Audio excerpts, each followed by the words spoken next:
안녕하십니까. 언제나 소비자 편에서 방송하는 콘스탄트 김입니다. 이번 시간에는 돈 버는 자산관리가 되겠습니다. ISA 개인종합 자산관리 계좌 열풍이 대단합니다. 정말로 ISA 가입해야 될까요? 제가 볼 때는요, 절대로 가입하면 안 되겠습니다. 차라리 ISA 가입하느니 국민연금 추납이나 국민연금 보험료를 조금 더 내겠습니다.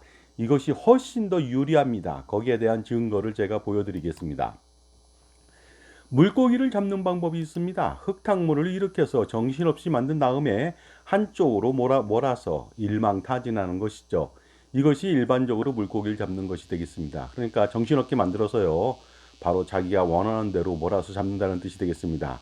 그 다음에 또 이런 것도 있습니다. 불빛을 비추고 모여드는 물고기들을 일망타진하는 경우도 있습니다. 그런데 물고기 잡는 것 중에 제가 본 것 중에는요. 그 중에 백미가 있습니다. 정말로 장관이 아닐 수가 없는데요. 바로 이 그림이 되겠습니다. 일본 사람들이 가츠오라고 하는 가다랑어를 잡는 방법이 되겠습니다. 이때 가다랑어를 잡는 방법은 간단합니다. 어떻게 보면요. 가다랑어가 많이 모여 있는 그 지역으로 가서요. 그 어군들이 많은 곳에 가서 어떻습니까?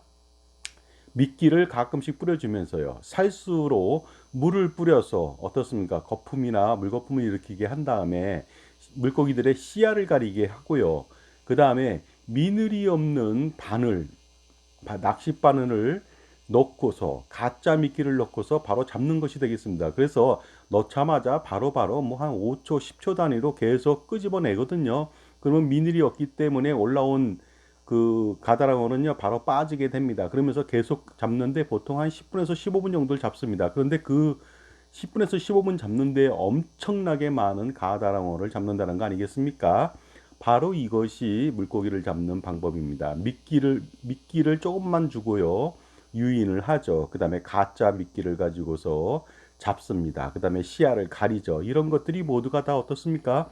어떻게 보면 우리나라의 전 세계의 금융 정책의 일부가 아닌가 생각이 듭니다.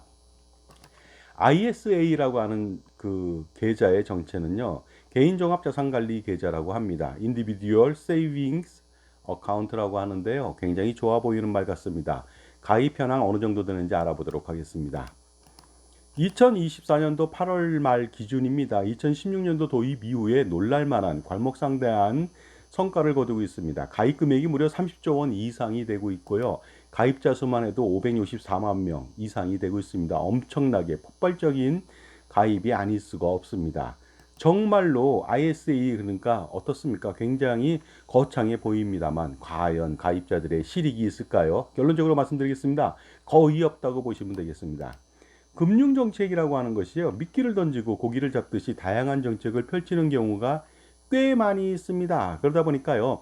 비과세 상품을 출시한다든가 아니면 세금 우대 상품을 출시한다든가 세액공제 상품을 출시한다든가 이런 식으로 해서요. 물고기를 잡는 것이죠. 하지만 가입자는 실익이 별로 없습니다. 오로지 금융기관만이 살을 찌우는 정책이 많다는 것이죠. 물론 금융기관이 살을 찌운다면 어떻습니까? 유발세금을 국가는 또 많이 걷게 되겠죠. 결과적으로 그 모든 유발세금, 법인세, 소득세, 부가가치세, 기타 등등 그 14가지 국세하고 11가지 지방세 모두를요. 사실은 가입자인 국민들이 부담한다고 보시면 되겠습니다. 그러니 어떻습니까? 가입자들만 어떻게 보면은요. 희생양이 되고 금융기관하고 정부만 살찌우는 그러한 정책이 아닐 수가 없습니다. 제가 사례를 통해 알아보도록 하겠습니다. 비과세 상품을 가입하면 이자 소득세 전액 면제한다고 합니다. 하지만 15.4% 그거 얼마 되지 않습니다. 비과세를 받기 위해서 대부분 많은 사람들이 가입을 하는데요. 그런 상품들은 대부분 또 수익률이 대단히 저조합니다. 그러니까 그 비과세 혜택이 정말로 열악하기 짝이 없고요. 민망하기 짝이 없을 정도가 되겠습니다.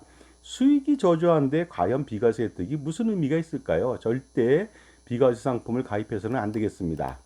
두 번째 사례도 알아보도록 하겠습니다. 세금 우대 상품으로 해서 9.9% 저율 과세를 합니다. 물론 단계별로 1.4%, 5.5%, 9.5%가 되겠습니다만은요.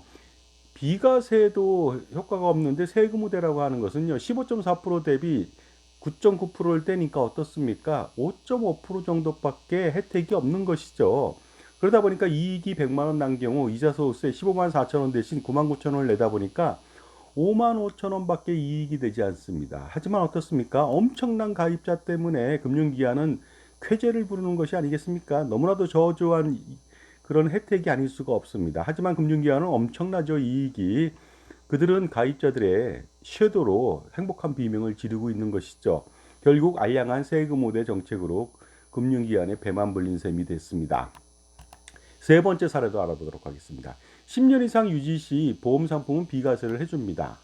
그러다 보니까요, 저축보험이라든가 아니면 연금보험 많이 가입하고요. 그 다음에 종신보험도 가입합니다. 요새는요, 5년 납, 7년 납, 단기 납을 10년짜리로 가입하거든요. 이거 말도 안 되는 내용이 되겠습니다.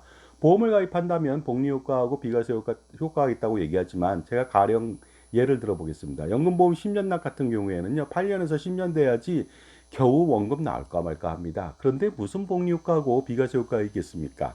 그리고 공시율 떨어지면요, 10년이 아니라 14년, 15년이 될 수도 있습니다. 그러다 보니까요, 헛부역하는 것입니다. 10년 동안 투자하는데 원금도 안 나온다? 그러면 어떤 바보가 거기에 투자를 하겠습니까? 그렇다고 해서 연금보험 가입하면 무슨 혜택이 있습니까? 보장을 해줍니까? 많이 해줍니까? 사망보장이나 장애보장을 해줍니까? 그런 거 없습니다. 또한 소득공제를 해줍니까? 그런 것도 없거든요. 그런데 왜 그렇게 많이 사업비를 떼서 수익률이 저조한데 그런데 가입하면 안 되겠습니다. 그러다 보니까 어떻습니까? 10년, 15년이 지나서 원금 나온다. 그 이후에도 마찬가지가 되겠습니다. 그러니까 그러한 비과세 상품을 가입한다면요, 비과세라고 하는 미끼에 걸려서 여러분들은요, 가다랑어 신세가 되는 것이 되겠습니다. 사례 네 번째가 되겠습니다. 400조 원에 달하는 그럼 퇴직연금은 가입자를 위한 상품일까요? 하지만 수익률이요, 1%대 초중반밖에 되지 않습니다. 이거 말도 안 되는 거 아니겠습니까? 결국 종업원 퇴직급여 보장이라고 하는 정책을 펼친 결과 금융기관만 배를 불리게 된 셈이 됐습니다. 그러니까 실익은 없다는 것이 되겠습니다. 또한 세제 혜택 상품들도 자꾸만 출시하죠. 소득공제 상품이라든가 세액공제 상품 같은 것이 있습니다. 그러나 알량한 세제 혜택을 미끼로요. 세제 혜택을 미끼로 저조한 수익을 얻게 하고요. 중간에 해지하면 해지가산세, 기타 소득세를 엄청나게 두들겨 맞게 만듭니다.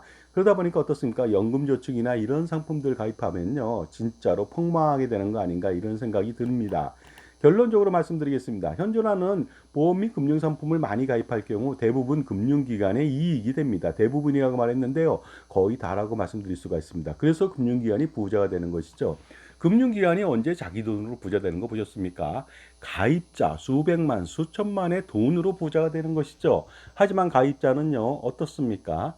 부자가 되기 힘듭니다. 일례를 드리도록 하겠습니다. 만약에 적금을 3%짜리 가입했습니다. 3년짜리 가입했다고 치겠습니다. 그럼 3% 주는 것도 그 얼마 안 되거든요. 3% 주면서 자기들은 어떻습니까? 6%, 7% 고금리 대출을 해주면서 땅 짓고 헤엄치기를 하거든요. 근데 대부분의 사람들은 3%짜리를 또 실제 적립이자라고 하는 것은 그 절반밖에 되지 않거든요. 적립금에 대해서는요. 그런데 그 대부분의 사람들이 또 만기도 가지 못하면 만기 전에 해지하면 중도 해지율이 또 대단히 저조합니다. 그러다 보니까 거기서 얻어지는 낙전 수입도 엄청나게 많겠죠. 결국 뭡니까? 그 온전하게 3%를 줘도 얼마 되지도 않는 것인데 세금 떼고 뭐하고 나면요, 맨날 많이 났습니다. 물가 상승률 대비해서. 그럼에도 불구하고 중도 해지하고 뭐 기타 등등 한다면 정말로 가입자들이 여러 명이 개미들이요, 돈을 모아서 금융기관에 배를 불려주는 그런 형국이 된 것이 되겠습니다. 정말로 착하고 순수한 가입자들이 한 알에 미랄이 돼서 썩어버리는 그런 결과가 아닐 수가 없겠습니다. 자, 지금까지 제 정보가 도움이 되신다면 무료 구독하고 좋아요 부탁드립니다. 멤버십 회원가입을 통해서 이렇게 보다 다양한 혜택, 절세 전략하고 성공적인 자산관리 노하우를 배워보시기 바랍니다. 절대로 그러면 여러분들은요, 그런 어떤 정책에 휩싸여서 휘둘리지 않고 건전하고 성공적인 은퇴준비, 노후준비, 투자관리를 할 수가 있을 것 같습니다. 저는 33년 동안의 금융일에 종사했습니다. 보험이 금융일, 투자일에 종사했죠. 절세 전략 관련된 것도 했습니다. 그러다 보니까 우리나라, 특히 우리나라의 보험 및 금융상품, 기타 등등의 부조리를 너무나도 잘 알고 있죠. 그러다 보니까 거기에 대해서 소비자 편에서 지금도 방송을 하고 있는 것이 되겠습니다. 자, ISA 세부사항 간단히 말씀드리면요, 일반형 같은 경우에는 만 19세 이상이고요. 그리고요, 비과세 한도가 200만 원까지죠. 초과 시에는 9.9% 저율 과세를 한다고 하지만 이거 효과 별로 없습니다.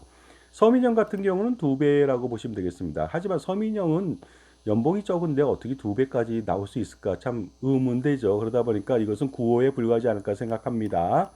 그리고요, 농어민 것도 있습니다. 마찬가지로 비과세한테 400만 원이고요. 처가시, 저율과세 9.9%가 되겠습니다.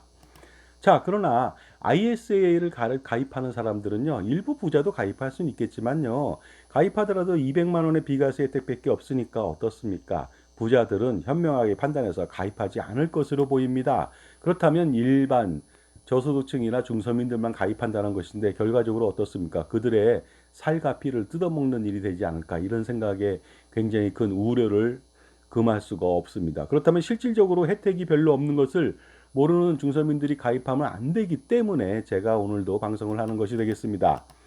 특히 어떻게 저소득층이 매년 2천만 원씩 낼 수가 있겠습니까? 그렇다면 3년 이상 뭐 6천만 원 아니면 5년이면 1억 원 정도를 내서 운영하는데요. 정말로 빛 좋은 개살구가 아닐 수가 없겠습니다. 투자 대상 관련돼서도요. 중개형 같은 경우 주식이나 채권도 투자할 수가 있습니다. 가입자의 80% 이상이 이런 쪽에 중개형으로 들어가고 있고요. 신탁형도 있고요. 그 다음에 일임형도 있습니다. 그러나 ISA라고 하는 그 비과세라고 하는 것은 말짱 도루묵이다라는 말씀을 꼭 드리겠습니다. 채권에 대해서 과세를 하는데요.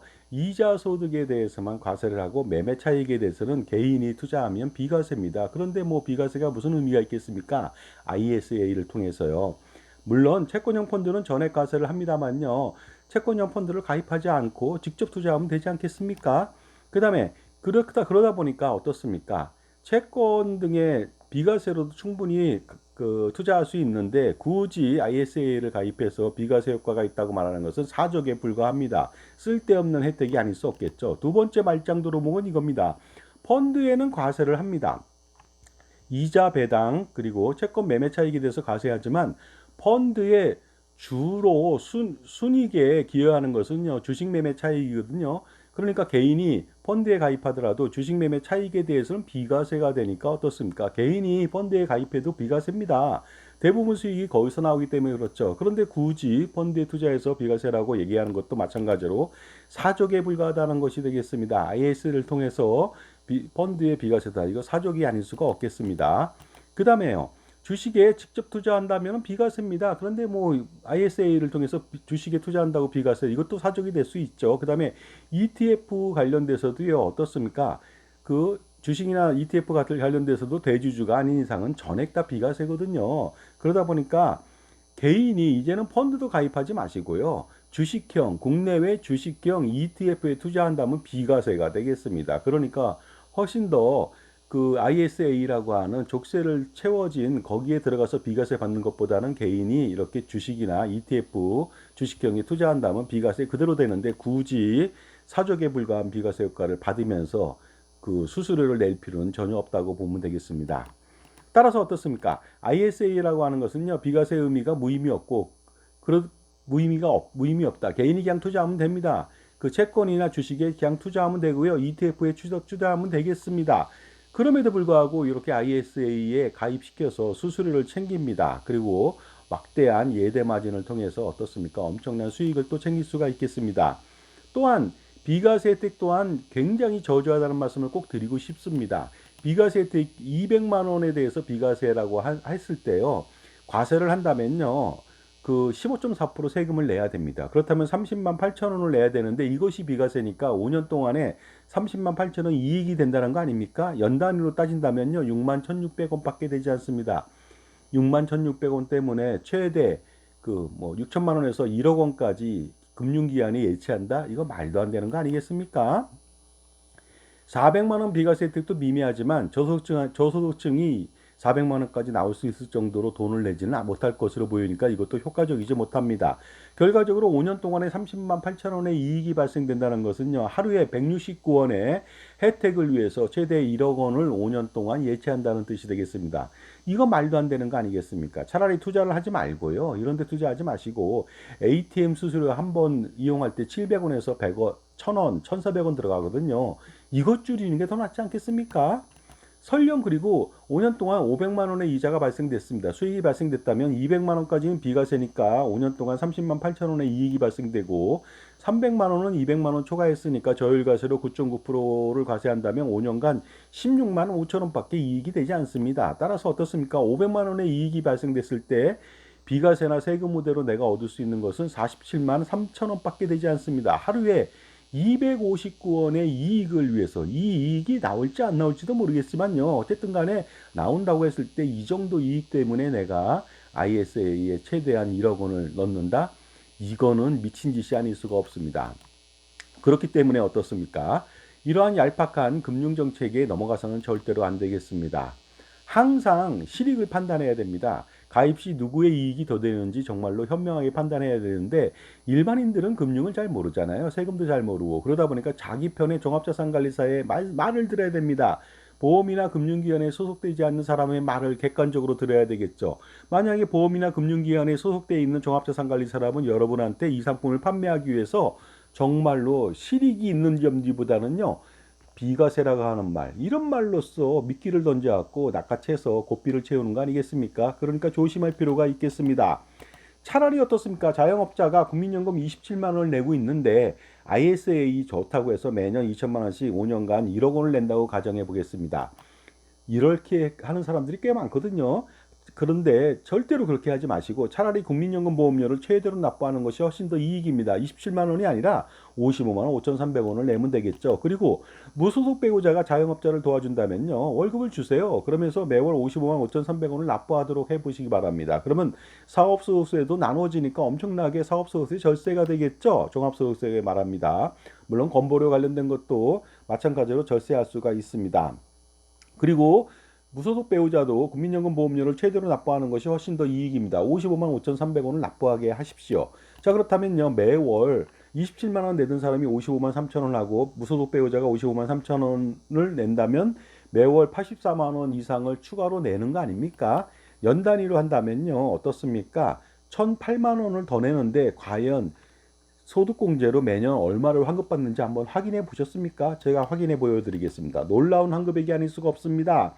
매월 84만 원을 추가적으로 국민연금에 납부한다면 연간 1,800만 원의 소득공제가 발생하죠. 16.5% 적용세율이라면요. 매년 166만 원의 현금, 따뜻한 현금을 받을 수가 있습니다. 이거 하나만 가지고도 ISA를 능가하겠죠. 그 다음에 더 중요한 것은요. 이런 환급만 받는 게 아니죠. 많이 냈으니까 엄청난 연금을 받게 됩니다. 그 다음에 엄청난 장애보장을 무료로 받습니다. 그리고 엄청난 유족연금을 받습니다. 그 다음에 어떻습니까? 자영업자가 아닌 사람들은요. 50% 지원도 받을 수가 있습니다. 근로소득자가 아닐 경우라도 콘스탄트 김의 NGP 플랜을 통해서요. 무소속 배우자를 거기 급여를 준다든가 그러면 50% 지원이 또 가능한 거 아니겠습니까? 자, 그런데 어떻습니까? 26.4% 적용세율이라면요. 매년 266만 원의 환급이 가능합니다. 결국 어떻습니까? 5년 동안에 830만 원에서 1,330만 원의 환급이 가능하다. 이거 환급 받으면서요. 세금 내지 않습니다. 고스란히 이익이 되거든요. 그렇다면 손익을 비교해 보도록 하겠습니다. 5년간 ISA 500만 원 순이익이 났다 하더라도 47만 원 이익받게 되지 않습니다. 하지만 국민연금은요. 최대 보험료를 납부했다고 했을 때 무려 연말정산만으로도 830만 원에서 1,430만 원 이익이 발생됩니다. 여기에는 연금이나 기타 등등 이러한 모든 것은 제외시킨 겁니다. 이것만 가지고 따졌습니다. 그런데 이것만 가지고도 ISA를 KO 시킬 수가 있습니다. 만약에 한계세율 49.5% 대상자라면요. 엄청난 환급이 예상되겠죠. 왜냐면요. 거의 1년에 500만 원 가까이 환급이 될 것으로 보입니다. 그렇다면 5년이면 2,500만 원입니다. 엄청나지 않을 수 없고 5년 이후에도 또 계속적으로 납부한다면 엄청나겠죠. 납입기간이 40년, 45년도 될 수 있습니다. 그러면 환급액 진짜로 많습니다. 그런데 부부가 여기에 추납으로 총 둘이서 3천만 원을 더 냈다고 가정해 보겠습니다. 그러면요. 소득공제 환급액이 추가되는 것이 495만 원에서 792만 원 됩니다. 결과적으로 ISA에 500만 원의 순이익이 났다. 5년 동안에. 그러면 47만 원 이익이지만 어떻습니까? 국민연금에 5년간 1,325만 원에서 2,122만 원의 이익이 발생되니까요. 완벽하게 KO 시켰습니다. ISA를. 그 다음에 아까도 말씀드렸듯이 국민연금 납부를 계속하게 되기 때문에 지속적으로 연말정산 환급이 예상되겠습니다. 그러니 엄청나죠. 그래서 절대로 ISA를 가입하면 안 되는 것이 되겠습니다. 그 대신에 국민연금 최대보험료 납부하고요. ISA에 가입할 것 가지고 추납하고요. 반환일시금 반납하고요. 그 돈도 남습니다. 그러면 자녀들 만 18세 고3부터 임의가입 55만 5,300원 납부하게 하십시오. 그러면서 비효율적이고 불필요한 모든 보험 상품이나 금융 상품들 해지해서요. 예를 들어서 연금보험, 종신보험, 각종 보장보험, 암보험, 치아보험, 치매보험, 간병보험, 어린이보장보험, 저축보험, 예금적금, ELS 아니면 뭐 세금 우대 상품이라든가 펀드라든가 기타 등등 이러한 상품들 모조리 해지해서 지속적으로 투자 관리를 하게 된다면요. 노후 준비에 성공할 수 있고 자산 관리에 성공할 수가 있습니다. 결론적으로 말씀드리겠습니다. 그리고요, 자산이 어느 정도 좀 있다면 개인이 투자하는 것보다 제 아무리 개인이 투자하더라도 수익이 많이 난다 하더라도 종합소득세 건보료 상속세를 감안하면 말짱 도루묵이죠.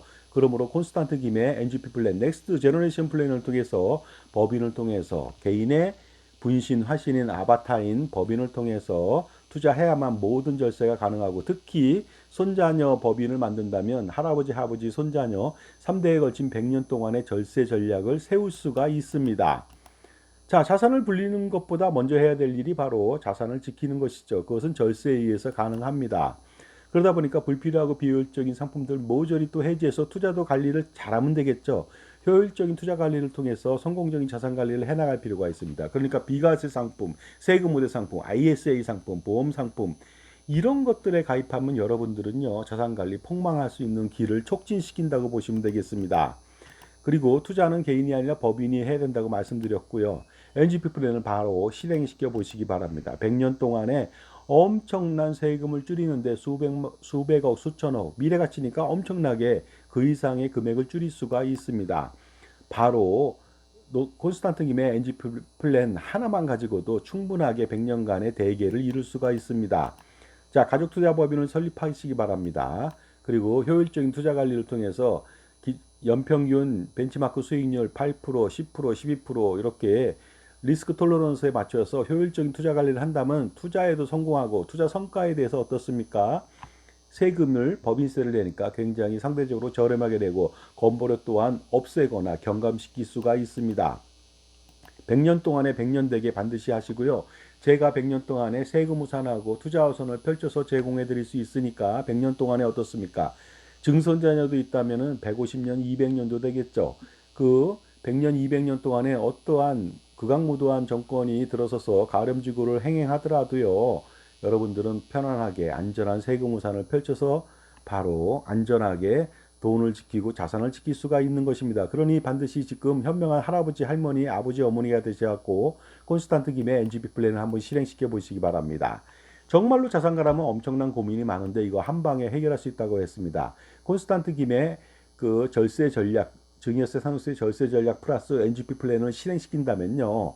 바로 확실하게 100년간, 200년간 그 이상의 절세 전략을 세울 수 있으니까 반드시 NGP 플랜 실행시켜 보시기 바라고요. 실행시키기 전에 그 콘스탄트 김 저한테 2024년도 갑진년이거든요. 놀랍게도 갑진년이 끝나기 전에 12월 달에 한 달 동안에 제가 NGP 플랜 무료 컨설팅을 해드립니다. 그러니까 무료 상담을 해드리니까 반드시 저와 상담 무료로 하셔가지고요. 100년 대계를 이루시기 바랍니다. 지금 바로 전화 주시기 바랍니다. 010-5473-9327 콘스탄트 김이고요. 전화 주시는 것이 돈을 버는 길인데 놀랍게도 1년 동안 돈을 버는 것이 아니라 100년, 200년 동안 돈을 벌 수 있는 기틀을 마련해 줍니다.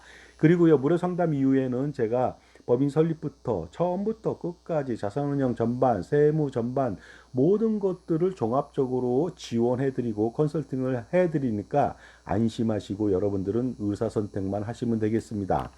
자, 지금까지요. ISA 상품 가입하지 말라고 그랬습니다. 물론 그 상품뿐만이 아니라 모든 상품을 가입하지 말아야 됩니다.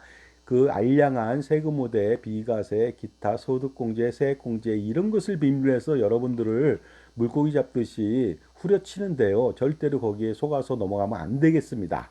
그러니 현명한 판단을 할 수 있도록 자기 편의 종합자산관리사를 만나는 것이 가장 중요하겠죠. 감사합니다.